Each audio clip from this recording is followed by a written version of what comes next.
अस्सलाम वालेकुम दोस्तों, मैं आपको परफेक्ट वेब सॉल्यूशंस की तरफ से लार्वल 8 और इनर्शिया जेएस के इस वीडियो ट्यूटोरियल में खुशामदीद कहता हूं।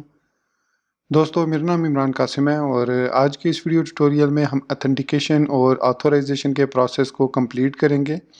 क्योंकि लास्ट वीडियो ट्यूटोरियल में हमने सिर्फ रजिस्ट्रेशन वाले प्रोसेस को कंप्लीट किया था और मैंने आपसे कहा था कि जैसे हमने रजिस्ट्रेशन वाला प्रोसेस किया है वैसा ही लॉगिन वाला प्रोसेस होगा। सिर्फ हमें रिक्वेस्ट एक पोस्ट रिक्वेस्ट सेंड करनी है, लॉगिन रिक्वेस्ट को जो ऑथ राउट्स ऑटोमेटिकली क्रिएट करता है विद लारावल यूआई। तो मैं आज के इस वीडियो ट्यूटोरियल में आपको स्टेप बाय स्टेप बताऊंगा कि वो किस तरीके से आप अचीव कर सकते हैं। उसके बाद हमारी जो लॉगिन और रजिस्ट्रेशन वाली फंक्शनैलिटी है वो फाइनल हो जाएगी। तो मैं उम्मीद करता हूँ कि आप मेरे इस वीडियो ट्यूटोरियल को एंड तक देखेंगे और इसको लाइक भी करेंगे। इसके अलावा अगर आप हमारे इस चैनल परफेक्ट वेब सॉल्यूशंस पर न्यू हैं तो इसको सब्सक्राइब करते हुए बेल के आइकन को प्रेस करते हुए ऑल नोटिफिकेशंस को ऑन कर लीजिएगा, ताकि आने वाले वीडियो ट्यूटोरियल्स की अपडेट्स आपको मिलती रहें और आप उनसे अप टू डेट रह सकें। Thank you very much. तो चलिए शुरू करते हैं आज के इस लारावल 8 और इनर्शिया जेएस की वीडियो ट्यूटोरियल को। तो दोस्तों, लास्ट वीडियो ट्यूटोरियल में जो प्रोसेस मैंने आपको बताया था रजिस्ट्रेशन का, होपफुली आपने उसको फॉलो किया होगा और आपने सक्सेसफुली यूज़र को रजिस्टर कर लिया होगा। क्योंकि उस वीडियो के कोई भी कमेंट सेक्शन में मुझे कोई ऐसा मैसेज नहीं मिला जिससे मुझे लगे कि आपने वो प्रोसेस कंप्लीट नहीं किया। तो आज मैं आपको बताऊंगा कि लॉगिन प्रोसेस के लिए हमें क्या करना होगा। तो सबसे पहले मैं यहाँ पर आपको दिखा दूँ कि मैंने लॉगिन स्क्रीन को कॉपी किया है login.blade.php से, और फिर सेम वही प्रोसेस किया है। क्लास को क्लास नेम से चेंज किया है और उसमें HTML फॉर को चेंज किया है। फिर वैल्यू में से उसको रिमूव करके ओल्ड वैल्यू को उसकी जगह वैल्यूज़ डॉट ईमेल वगैरह यूज़ किया। मैं यहाँ पर आपको दिखा देता हूँ कि रिसोर्सेज के अंदर, जेएस के अंदर, पेजेस के अंदर, login.php में ये हमारे पास सारा इसका सेटअप है। इसमें हमारे पास लॉगिन स्क्रीन है। फिर जब हम पोस्ट रिक्वेस्ट सेंड करते हैं ऑन सबमिट, तो हम हैंडल सबमिट को कॉल करते हैं और हैंडल सबमिट क्या करता है, हमें एक फॉर्म डाटा क्रिएट करके देता है जिसमें हम ईमेल और पासवर्ड को अपेंड करके उसको स्लैश लॉगिन राउट पर रीडायरेक्ट कर देते हैं। और जब यूज़र लॉग्ड इन हो जाता है तो उसके बाद उसका बाकी प्रोसेस हम करते हैं। तो यहाँ पर आप देख सकते हैं कि सेम वही प्रोसेस है जो हमने रजिस्टर के वक्त किया था, कि यहाँ पर हम वैल्यू के अंदर वैल्यू ले रहे हैं और ऑन चेंज पर हैंडल चेंज फंक्शन को कॉल कर रहे हैं। हैंडल चेंज फंक्शन क्या करता है कि इन दो ईमेल और पासवर्ड में वैल्यूज़ को सेटअप करता है। तो ये हैंडल चेंज दोनों जगह पर मैं यूज़ कर रहा हूँ, पासवर्ड में भी और इसी तरीके से ईमेल वाली फील्ड में भी। सो अगर कोई भी एरर आएगा तो यहाँ पर मैंने एक स्पैन लगाया हुआ है। अब जो लारावेल का यूआई पैकेज है वो इनवैलिड फीडबैक को यूज़ करता है, जबकि सिंगल पेज एप्लीकेशन में इनवैलिड फीडबैक प्रॉपर काम नहीं कर रहा था, तो उसकी जगह मैंने फिर टेक्स्ट डेंजर लगा दिया।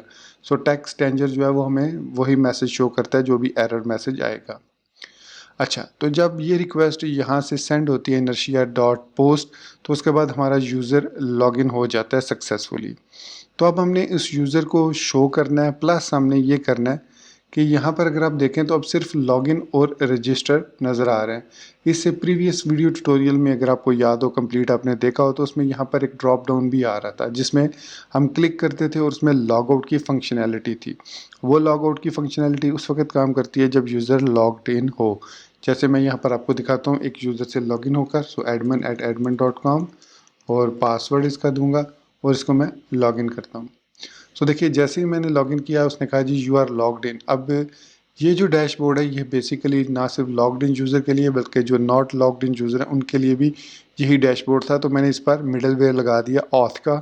उसके बाद ये हमने सिर्फ और सिर्फ अथेंटिकेटेड यूज़र के लिए इसको होम पेज को क्रिएट कर दिया। अब आप यहाँ पर देखें मेरा नाम भी नज़र आ रहा है जिससे मैं लॉग्ड इन हूँ, और नीचे लॉग आउट की फंक्शनैलिटी जो कि स्लैश लॉग आउट पर जाती है। जैसे ही मैं इस पर क्लिक करूँगा उसने मुझे लॉग आउट किया और साथ ही वापस मुझे लॉगिन स्क्रीन पर रीडायरेक्ट कर दिया। ये सारा का सारा काम हम करेंगे राउट्स के थ्रू। सो यहाँ पर web.php में यहाँ पर मैंने देखिए सिंपली मिडल वेयर लगा दिया ऑथ का। इसको ये राउट हमारा जो वेलकम वाला है विच सेपरेट है ये। उसके बाद राउट जो रिसोर्सेज हैं ये डायरेक्टली हमने अभी इन पर कोई भी ऑथ नहीं लगाया, और ये जो ऑथ राउट्स हैं इन्हीं ऑथ राउट्स को मैं यूज़ कर रहा हूँ टू अथेंटिकेट द यूज़र। उसके बाद जब हम स्लैश होम पर जाते हैं लॉगिन होने के बाद, तो इसके होम कंट्रोलर में मैं यहाँ पर आपको होम कंट्रोलर में दिखा देता हूँ। यहाँ पर आप देख सकते हैं कंस्ट्रक्ट के फंक्शन के अंदर दिस मिडलवेयर ऑथ का प्रोसेस लगा हुआ है। सो इट मीन्स कि ये जो इनर्शिया रेंडर का फंक्शन है ये बाय डिफ़ॉल्ट रिटर्न व्यू होता है, तो इसको मैंने इनर्शिया रेंडर में चेंज कर दिया। होपफुली आपको इस चीज़ का आइडिया हो चुका होगा अब तक 7 वीडियो ट्यूटोरियल्स देखकर। तो उसके बाद अब ये डायरेक्टली हमें लॉगिन स्क्रीन पर रिडायरेक्ट कर देगा अगर यूज़र लॉग्ड इन नहीं है, because we have a middleware auth. उसके बाद नेक्स्ट स्टेप में हमने क्या किया, हमने यूज़र नेम और उसका जो आईडी वगैरह वो कैसे ली, उसके लिए हमने यूज़ किया ऐप सर्विस प्रोवाइडर को। सो ऐप सर्विस प्रोवाइडर के अंदर यहाँ पर हमने बूट मेथड के अंदर इनर्शिया शेयर, ये लास्ट वीडियो ट्यूटोरियल में मैंने आपको बताया था कि किस तरीके से हम बेस यूआरएल को शेयर कर सकते हैं और इसको ENV के फंक्शन की मदद से ऐप यूआरएल जो कि हमारी ENV फाइल में है उससे एक्सेस कर सकते हैं। उसके बाद दूसरा ये इनर्शिया JS का मैंने फंक्शन क्रिएट किया शेयर का, इसमें मैंने एक यूज़र दिया और उस यूज़र के साथ बजाय मैंने एरो फंक्शन के यूज़ करने के मैंने सिंपली फंक्शन को यूज़ किया। सो कॉल बैक फंक्शन को यूज़ करने का मकसद ये था कि हमारे पास जो है वो यूज़र अवेलेबल हो जाए, जब तक यूज़र अवेलेबल नहीं होता ये जो फंक्शन है ये रिटर्न कुछ ना करे। सो यहाँ पर जब तक रिटर्न नहीं होगा आगे हमारा प्रोसेस नहीं चलेगा। सो यहाँ पर हमने चेक किया कि इफ़ ऑथ यूज़र, अगर ऑथेंटिकेटेड है यूज़र तो ये वाली एरर रिटर्न कर दो जिसमें हमारे पास इज़ लॉग्ड इन ट्रू है, आईडी ऑथ यूज़र आईडी है, नेम है, ईमेल है। नॉर्मली हमें ईमेल और आईडी की ज़रूरत नहीं है क्योंकि हम जो है वो सिंपली यूज़र नेम डिस्प्ले करवा रहे हैं, तो यहाँ पर आप सिंपली ऑथ यूज़र नेम को रिटर्न कर सकते हैं। अगर अथेंटिकेटेड यूज़र नहीं है तो मैं यहाँ पर इज़ लॉग्ड इन में फॉल्स मूव कर रहा हूँ ताकि फ्रंट एंड के अंदर मैं इसको डिटेक्ट कर सकूँ। अब फ्रंट एंड में कैसे मैंने डिटेक्ट किया, यहाँ पर हम आएंगे navbar.js फाइल में।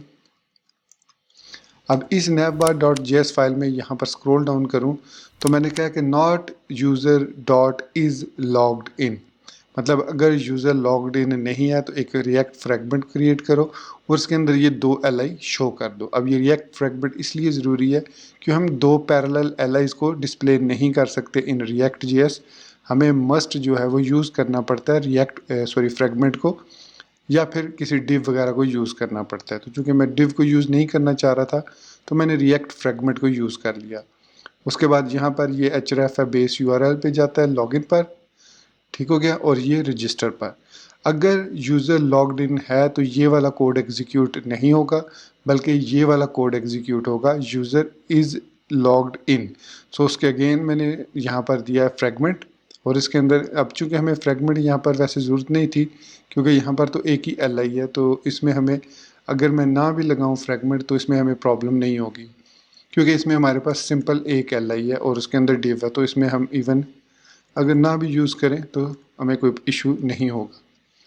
तो ये हमारा navbar है और इस तरीके से अब हम हेडर के अंदर यूज़र नेम अब यहाँ पर डिस्प्ले करा है कि अगर यूज़र लॉग्ड इन है तो ड्रॉप डाउन मेन्यू शो करो और उसके अंदर यहाँ पर आप देख सकते हैं यूज़र नेम शो करें और उसको हमने href हैश टैग दिया हुआ है ताकि हम उसको कहीं पर भी रीडायरेक्ट नहीं करना चाह रहे। अगर आप उसको क्लिक करने पर बेस URL की मदद से उसको प्रोफाइल पर रीडायरेक्ट करना चाह रहे हैं तो वो यहाँ पर कर सकते हैं। उसके बाद यहाँ पर हमारे पास एक डिव लगी है, इस डिव के अंदर हमने एक और इनर्शियल लिंक ऐड किया है जो कि पोस्ट रिक्वेस्ट सेंड करता है बेस URL के अंदर स्लैश लॉगआउट को। सो लॉगआउट हमें पता है कि ये हमारी डिफ़ॉल्ट फंक्शनैलिटी है लारावेल UI की, और जब इसको रिक्वेस्ट जाएगी पोस्ट तो ये ऑटोमेटिकली जो भी अथेंटिकेटेड यूज़र होगा उसको लॉग आउट कर देगा। अच्छा, बाकी सारी यहाँ पर जो फंक्शनैलिटी है लॉगिन चेक करने की, रजिस्ट्रेशन चेक करने की, ऑथेंटिकेट करने की, यूज़र को सेशन क्रिएट करने की, वो तमाम की तमाम रिस्पॉन्सिबिलिटी जो है वो लारावेल के पास है। This is the best part of using inertia JS with React JS to create a single page application। अब हम इसी प्रोसेस को लेकर बहुत ही आसानी से किसी किस्म का भी project single page application create कर सकते हैं, प्लस वो सर्वर साइड रेंडरिंग भी उसमें हम ऐड कर सकते हैं और हम डिफरेंट डाटा जो हेड के अंदर पॉपुलेट भी कर सकते हैं। तो ये हमारा जो लॉगिन का प्रोसेस है, इसमें जो ऑथेंटिकेशन वाला है वो मैंने कोई खुद नहीं किया, सिर्फ मैंने फॉर्म डिज़ाइन किया और प्रॉपर राउटिंग क्रिएट की है। तो उसके बाद हमारा जो लॉगिन वाला प्रोसेस है वो भी सक्सेसफुली अब काम कर रहा है। दोनों रजिस्टर एंड लॉगिन जो है वो दोनों काम कर रहे हैं। यहाँ पर अगर मैं यहाँ पर यूज़र को अब यूज़र्स में जाता हूँ तो देखिए 2 यूज़र्स हमारे पास ऑलरेडी क्रिएटेड है। अगर मैं रजिस्टर पे जाकर यहाँ पर एक और यूज़र क्रिएट करता हूँ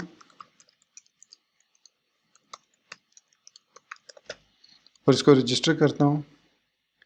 तो देखिए उसने हमें वापस लॉगिन स्क्रीन पर रीडायरेक्ट कर दिया क्योंकि यूज़र सक्सेसफुली क्रिएट हो चुका है। अब ज़ाहिर बात है हमने इसको किसी और थैंक यू वगैरह पेज पर तो रीडायरेक्ट नहीं किया, हमने इसको होम राउट पर रीडायरेक्ट कर दिया। और होम राउट हम ओपन कर सकते हैं जब यूज़र लॉग्ड इन हो। लेकिन यूज़र में अगर हम आते हैं तो आप देख सकते हैं कि असलम यूज़र जो है वो सक्सेसफुली क्रिएट हो चुका है। अगर मैं इसके ईमेल से लॉगिन होना चाहूँ तो मैं लॉगिन हो सकता हूँ। ये देखिए यू आर लॉग्ड इन और यहाँ पर अब असलम लिखा हुआ नज़र आ रहा है क्योंकि नेम में मैंने सिर्फ असलम लिखा था। सो अब मैं यहाँ से लॉग आउट भी हो सकता हूँ। तो ये था हमारा रजिस्ट्रेशन और आज का लॉगिन अथेंटिकेशन का प्रोसेस। इनर्शिया शेयर में आप और भी इसके अलावा बहुत सारा डाटा ऑथोराइजेशन से रिलेटेड भेज सकते हैं। जैसे कैन यूज़र एडिट पोस्ट है तो वो ट्रू एंड फॉल्स रिटर्न करेगा और हम उसको चेक कर सकते हैं। और कोई भी पोस्ट अगर यूज़र एडिट के मतलब कर सकता हो तो जिस यूज़र ने क्रिएट किया पोस्ट वही एडिट कर सकता है, दूसरा एडिट नहीं कर सकता। तो ये प्रोसेस हम आगे आने वाले वीडियो ट्यूटोरियल में क्रिएट करेंगे with the help of post model.